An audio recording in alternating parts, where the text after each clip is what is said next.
Цветот е символ на нежност и убавина. Често се избира како знак на внимание кој се упатува кон жените на 8 март. Но која е суштината на 8 март?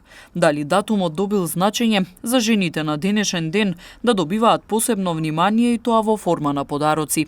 Титовци со своји размислувања по ова прашање, голем дел од нив не објаснија зошто се слави 8 март.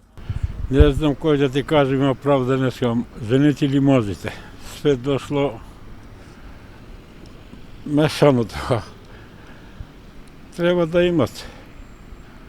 Мо тоа уште влијае кај нас фундаментализмот, разбираш. Тоа е. Оти не се знае кој му дал Бог умот на жената или на мажот.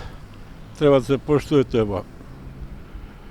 Од многу жени имamo многу корисни работи што ги решават и тоа. Не е проблем само со едно свеќе, разбираш да го поштуеш, ама треба да се поштуе цело живот, тоа е. Жените денес има еден ден у денот, тоа не ќе им биде. Знаем, Цеткин беше жената што се бореше за правата на жените, се точно која година не знам и од тогаш се слави, ама не на ваков начин како сега. До душе сега и никаков, ама имаше нели жените се собираја. Сега мислим дека се поубаво правата на жената, некако како што бил порано. Така е моје мислење. Ние као стари знаеме дека е ден на жената, ама дали што треба да размислиме што да им дадеме денес. Борба за економска, политичка и социјална рамноправност е суштината на Меѓународниот ден на жената.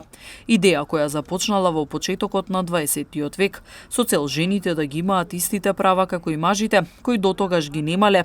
На Запад во 1920 години одбележувањето на 8 март полека замрело, а повторно оживеало во 60-тите заедно со растежот на феминизмот.